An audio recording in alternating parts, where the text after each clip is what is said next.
Mielenkiintoinen päivä luvassa. Tänään on semmonen päivä, kun meikäläisestä tuleekin sitten aloitteleva mehiläishoitaja.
Koko päivän on odotettu pitkälti sisällä, koska keli on ollut tosi ankea, satanut vettä vaan ja nyt on tällä hetkellä sateenrakoja just sopivaan aikaa.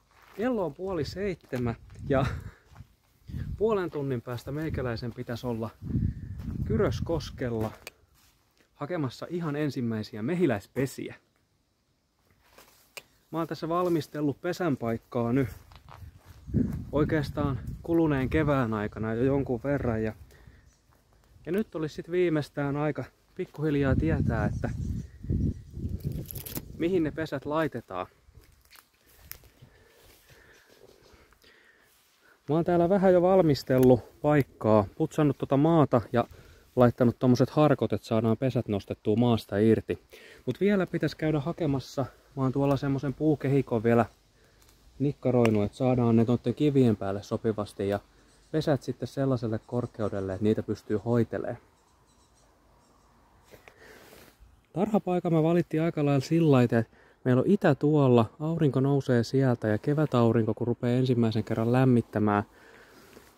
Puissa ei ole lehtiä vielä siihen aikaan, niin auringonsateet osuu meidän pesäpaikalle. Sitten kun kesä alkaa olla kuumimmillaan, suoraan etelästä tuleva kaikkein porottavin aurinko jää sitten tuon kuusen ja noiden koivujen taakse. Taakse sitten vähän niin saadaan varjoa tähän pesälle. Ei tule niin kauhean kuuma sitten oltavaksi ja ei mene sitten mehiläisten kaikki aika siihen, että pitää vaan pesää viilennettynä, vaan pystyvät sitten keskittyä siihen hunajan tuotantoon ja pesänsä kukoistamiseen. Ja sitten illan aurinko, kun rupeaa pikkuhiljaa ottaa kaikkein terävintä kärkeensä, käännytään länteen kohti. Ja se ehtii sitten tuolta paistaa vielä pitkän päivän siinä kohtaa, kun ilta alkaa painua maillensa. Mehiläistenhoitokurssilla kertoivat, että tarhapaikan pitäisi olla sellainen, ettei sinne jää vesi seisomaan. Toi mettän kulma on tosi kuiva. Mä oon sen tässä nyt todennut viimeisen 2 kevään aikana, että kyseisellä paikalla ei vesi seiso. Sen pitäisi olla tosi hyvä paikka siis niin kuin senkin puolesta. Ja aika näyttää sitten oikeastaan loput.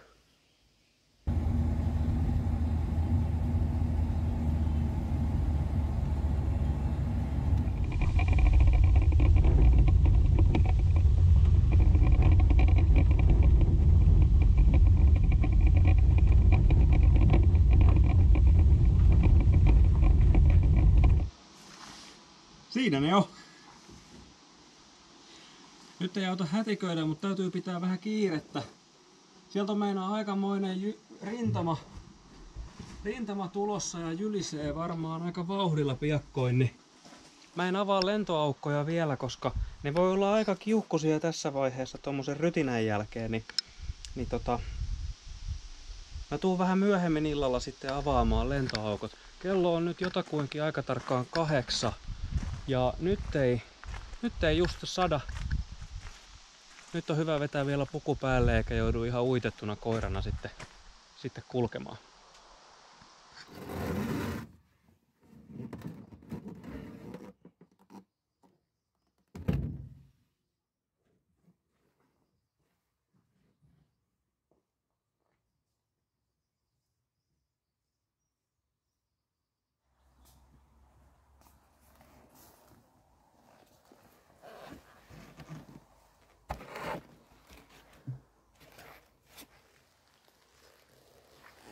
No niin.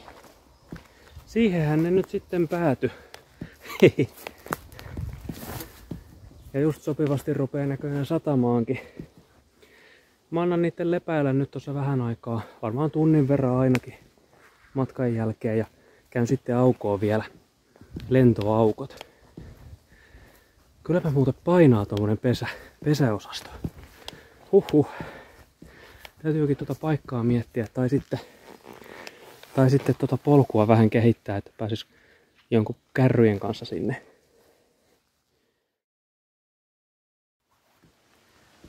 Noniin, nyt mä oon tässä tunnin verran vartoillut ja sateen se näytti heittävän meidän päälle. Ei onneksi nyt ihan hirvittävää, mutta jonkin verta kuitenkin.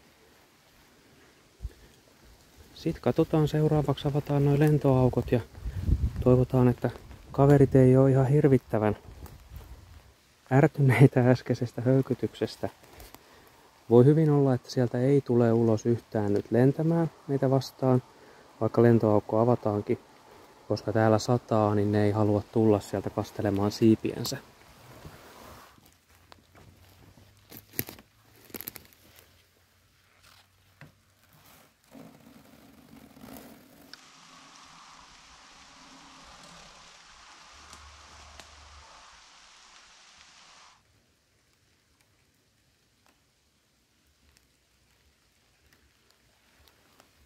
No, suuri kuhina ei käy, mutta ihan kyllä on oletettavaakin kelin puolesta.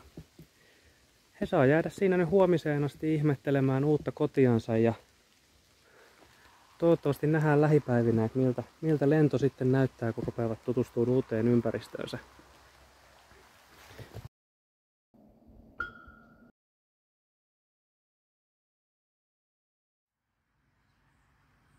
Kovin on hiljasta toisen pesän lentoaukolla.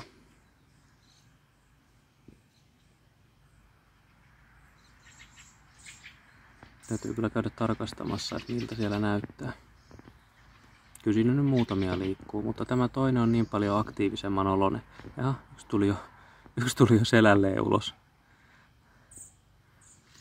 Tämä on niin paljon aktiivisemman oloinen pesä, että täytyy kyllä tarkastaa, että tuolla toisessa on kuningatar olemassa. Meinaa tässä ensimmäisessä on itse sen löytänyt sieltä, mutta toi toinen pesä oli vähän sellainen, että sieltä ei oikein tuntunut löytävä. Komeasti näkee kyllä, kun tuota mehiläiset lentää sisään, niin monella on siitepölyvarastot täynnä. Ja sehän on siis merkki siitä, että ne on löytänyt ruokaa itsellensä.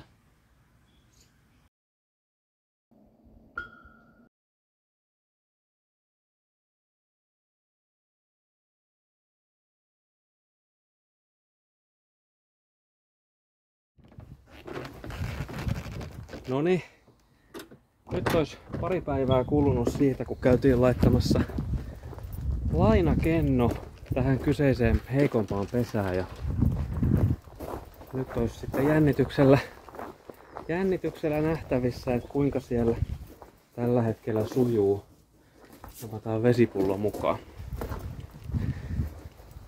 Kaikkein paras tilannehan olisi, jos ne olisi vaan ruvennut hoitamaan niitä vauvoja ja emo löytyisi sieltä jo merkattuna ja se olisi ollut vaan häälennollansa. Mikä tarkoittaisi tietysti siinä tapauksessa sitä, että pesässä on alun perinkin ollut kaikki hyvin.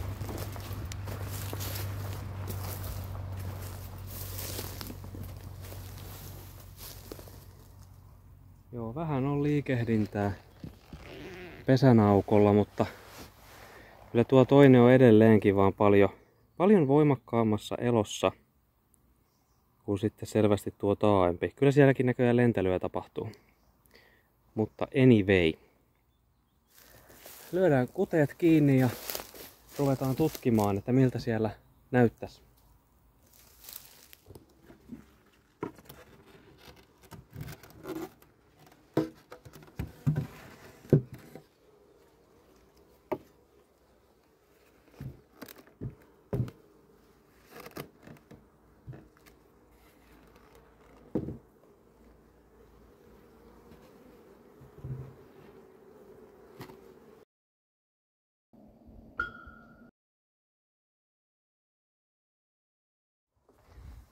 No niin. Sitten olisi aika valmistautua uuden emon vastaanottamiseen. Ensimmäinen toimenpite, mitä mä aion tästä nyt lähteä tekemään, on se, että käydään ensin pesillä katsomassa, ettei siellä vaan ole emokennojen teko alkanut uudestaan. Ja todennäköisesti on, koska mehiläisethän sinne haluaa emon. Ja ne ei tietysti ole siitä yhtään perillä, mitä meikäläisellä on suunnitelmilla, eli tuottaa heille sinne ihan oma valmis emo, joka emon muuttolaatikossa tällä hetkellä majailee.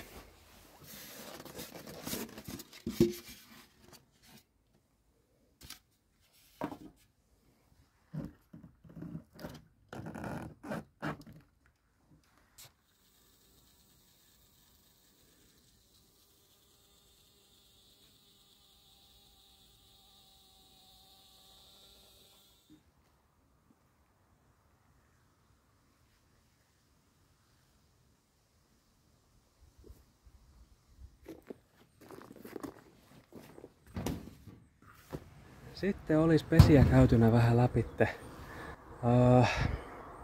Joo, tuo hiljainen pesä tosiaan näytti olevan siis eilen ehkä jopa ryöstetty. Kuolleita mehiläisiä en löytänyt, mutta hunajat oli käytetty. Toinen vaihtoehto on, että siellä on nyt sadossa sellainen katkos tähän aikaan, että ei ruokaa löydy ja he on sitten joutuneet syömään niitä hunajavarastojensa. Se kertoo siitä, että pitäisi aloittaa ruokinta. Mä en tee sitä vielä tänään, mä teen sen ehkä huomenna. Mutta tänään oli hyvä nähdä se, että vieläkään sitä emoa ei siellä ole.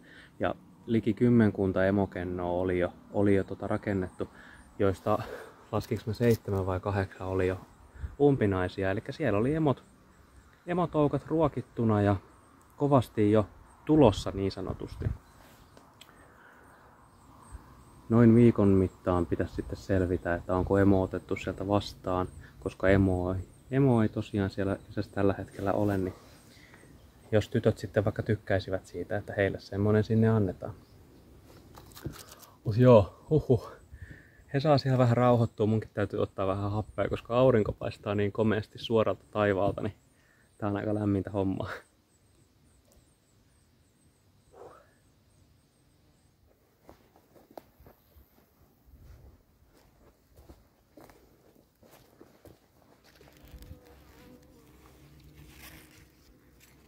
Eli tosta sen sitten on tarkoitus tulla ulos.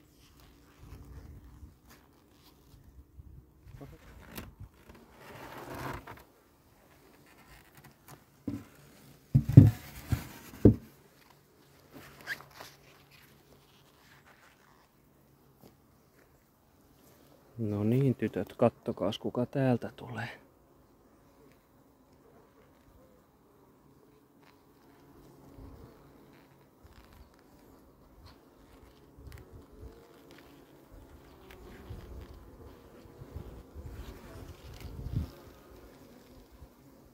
Olisiko se kuitenkin toi toinen väli vielä? No, hän saa olla siinä.